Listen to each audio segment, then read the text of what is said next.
What's going on, everybody? So as you all know, it's been about 4 years since I've lost all the weight that I lost that, got me to where the fuck I am right now in life. And let me just say, that shit was challenging. Whenever I was in the beginning stages of doing all that shit, I had no idea where calories were, so I didn't even know that you had to be in a calorie deficit to lose weight. I literally thought that butter had 0 calories. My mom literally had to tell me that the amount of butter that I was putting in the pan was gonna kill me. And I was like, that shit's keto. That shit's keto, mom. But that's why we're here today. I want to talk about some things that I could possibly share on with the rest of you guys that I have knowledge over the past couple years about losing weight, working out, and all those other things that I would have told myself whenever I was that younger fat motherfucker that had nowhere to go because he didn't know how to get there. Whenever you're going through that type of shit on your own, especially whenever it comes to a weight loss journey, and if it's a drastic amount of weight loss and you need to have something that motivates you, I was kind of lucky. My brother passed away, and whenever that shit happened, to me in my head, I made this crazy ultimatum that it was either going to be the one way or it was going to be the other way. And I made it happen the one way that I really wanted to happen, which was losing the weight. But then I realized later on that wasn't even really the problem, and that wasn't really the problem with me either. Like, not everything was just because I was fat, and there were so many things that I was projecting onto other people and into myself as well, because I just felt all this emotional trauma from being that kid and being looked at weird and all these other things, and then it made me just this negative ass person. And then whenever my brother passed away, I didn't get to have that shield anymore. I didn't get to have that person that was just no matter what I do, what I say, I'll be protected because he's my big bro and he's gonna hold it down for me. Now I had to fend for myself, and not only that, but figure out a personality, because I didn't even know what the fuck was going on with me at the time. We always used to beef back then, and the main reason that I really started working out was because I wanted to beat his ass. That was the only fucking reason I started working out. But to get back on topic, having some type of motivation is really what's gonna set aside you actually trying in the first place without any other extra steps, or just not even wanting to have the push. If you're not already wanting to right now lose weight, then you can just get off this video. This video is not for you. You don't have to worry about it. We got nothing against each other. Motivation will come eventually for people that want to do something like this, but again, it's not necessary. It's whatever you find acceptable for yourself is completely and totally fine. Another thing that I think people do not think about that much whenever it comes to losing weight is people and environments. Your environment is so fucking important, because if you have a dirty ass place, sometimes people do work really well with dirty ass places, some of the smartest people in history had a cluttered room and all this other bullshit, and I let my room get cluttered as well. That shit happens sometimes. Clean your area. Try to keep at least a routine of doing that shit. I never let the dishes get bad. I can show y'all right now that the dishes are done. Laundry's done right now. I got some shit to go fold up in the closet afterwards, but I wanted to record this. Everything is pretty much clean. One thing that I always tell people to really start off with is just making your bed. All my homies be saying that shit. T-Spall even posts it on his Snapchat story every single morning. But making your bed is actually a huge difference maker, because now you're building habits. If you make your bed every single morning, that's one habit that you've built that you haven't had. That's actually a good habit. Now you can just challenge yourself throughout the day. You're getting something that's, morning time. We all fucking hate that shit. Maybe you can make your bed next time and then hit 10 push-ups. Back whenever I was fat as fuck, the one thing that really sent it over the edge for me was whenever I just randomly started doing push-ups all the fucking time. Push-ups is what genuinely changed the fact that I actually started to enjoy seeing myself progress, because I remember starting off with 5 or 10 push-ups, and I was like, damn bro, there's no way that I've gotten this weak. I was working out and shit, and I'm this heavy, bro. There's no fucking way. Even whenever I started, I remember I was 205 pounds, I think in 7th or 8th grade, whenever it was the first time that I benched, whenever I was in the garage or some shit. Bro, I tried to put up 95 pounds and I couldn't even get that bitch up. 95 pounds and I was over 200. That is just genuinely insane. My brother had the strength genetics, and I only have the weird looking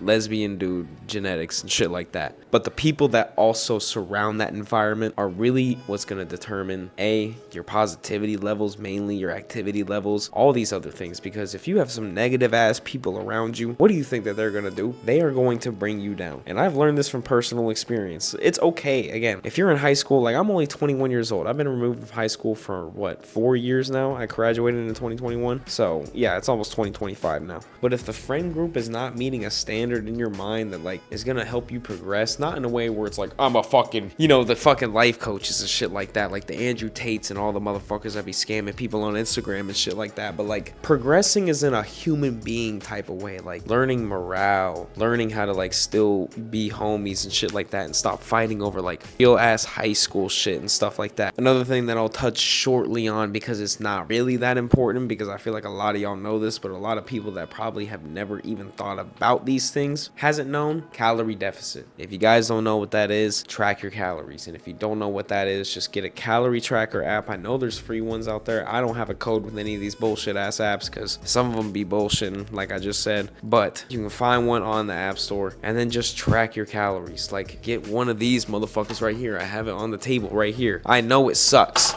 I didn't track food for the longest time. Unless you can just hold yourself accountable to eat less like I did, perfectly fine. Like, totally fine for you to be able to do that. But if you cannot hold yourself accountable, get yourself a food scale and then learn how to obviously just measure your foods. Like, most things will be converted into grams if you're in the Americas, and then you put the gram thing on there and then track it out like that, and then set yourself up with a calorie deficit. The way that I do it, basically track whatever you're eating for a week, and then after you track whatever you're eating for a week, you take a mean, which is called the average. If you guys don't remember basketball, take the average of all that shit, add them up, divided by 7. That's your mean calories. So if you were gaining weight, let's say you weigh yourself at the beginning of the week and then at the end of the week, and let's say you gain 2 pounds. Okay, you're in a surplus of probably 7,000 calories throughout the entire week. So then you do 7,000 divided by 7. That's how much of a surplus you were probably in. So then you just gotta knock your calories down from there. But there's also a lot of other factors like water and things like that. So don't go as drastic as that. That's just like the roughest estimate. If I were you, normally if you're gaining weight, drop it by like a 200, 250. If you're losing weight, keep it there unless it's like drastic weight loss and you're losing like 10 pounds a week. We're talking like crazy weight loss like that. And then other than that, for maintaining, again, you just drop it by a little bit. So those are the really simple calorie deficit tips. That will just help you stay in all that shit. And then obviously, if you guys didn't know, eating whole foods is a lot easier and it's a lot less calorie taxing than eating a bunch of processed bullshit in freezer meals. Because I used to even eat the healthy freezer meals and they just do not fill you up the way that Whole Foods do. And Whole Foods are so much cheaper too. And people just do not realize because they've been taught. I was also taught, bro. I was taught the same things. It's like your whole family will tell you, oh my God, the fucking fresh food is so expensive and all these other things. And until they start doing it, that's when shit actually starts changing, bro. You can make some family size chili for no price and keep that shit for like 4 days if you have a family of 4. And if it's you can be just cooking that shit all the time. Same thing with pasta. The only thing is that people just don't want to get uncomfortable. Guys, getting uncomfortable is what's gonna help you out. Just a little bit of uncomfortableness. Like, it took me a year and 2 months to lose 110 pounds. That was my only uncomfortableness at all. And now I can enjoy family dinners and then stay locked in throughout whenever I need to. And then whenever something comes up, it's like I'm not trying to fucking ruin my life by thinking about it so much. Now, if I lock out and I get myself way locked out, like doing the diet break and things like that, that's a little bit different, and that's something that I have to work on with my brain. But just stop being so hard on yourself about fucking food. I figured it out. I gotta set up that don't jiggle now. Another thing that I would have been telling myself whenever it came to losing weight the first time around is, bro, you've got to do more cardio. I know cardio sucks. I know that shit is ass. But at least 10,000 steps a day. I don't care who you... Nah, I'm just kidding. But 10,000 steps a day. Again, if you're in a wheelchair, don't start coming in the comments and being like, you're not being nice about other...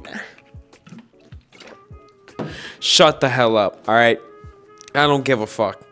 10,000 steps a day, or you're gonna have to suck it. All right, let me chill out. Basically, doing any form of cardio, low intensity, steady state, shit like that, you're really burning fat. And that's what you want to do. You're burning fat. Low intensity, steady state cardio is hella good for that. High intensity is getting your heart rate up.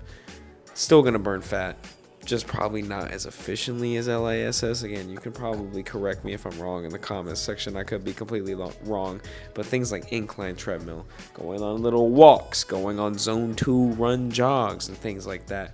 Like, that's really going to help you out, and it's going to be super efficient for losing more calories, which then puts you in a deeper deficit, which means you could probably more than likely eat a little bit more food than you think that you can. If you guys are not getting full whenever you're in a calorie deficit, you're more than likely doing that shit wrong, and you need to reassess what the hell you're eating, because there is so much volume to be out there. And if you're on a 2,000 calorie diet, I promise you that if I was a coach, I'd be able to make you full as hell. But I don't give a fuck about coaching. Maybe one day, but I don't know. Another huge thing about weight loss is that you need to find a way to hold yourself accountable. I know I talked about accountability a lot in this video, but it is something that is so important and tied in with weight loss that they pretty much come hand in hand. If you're not accountable and being real with yourself, then what the hell do you have it to you? Like, you're not owing yourself anything by telling yourself that you're going to lose weight. But if you're already going to lie to yourself, what the fuck is the point? Like, if you're dead ass in your brain, like, I'm so locked in, all these other things, and then it's just like you don't give any effort towards it, you're just playing yourself. You might as well just be like, well, fuck it, I'm fat and happy. And you would be way better off than throwing yourself through this yo-yo of just constantly feeling like shit and then being like, bro, I'm doing everything right, and lying to yourself. The one way that I stopped lying to myself, because I'm telling y'all, it was all throughout high school that I was telling people I was on keto and I just kept getting fatter. It didn't make sense until I finally got real with myself. It's me. It's not the food. It's me, bro. I just had to stop eating how much I was eating and doing all the habits. I started picking apart what the hell am I doing that is making me like this, because I back then genuinely, again, I used to put the stick of butter in the pan with a bunch of 80-20 hamburgers and call that shit a snack, bro.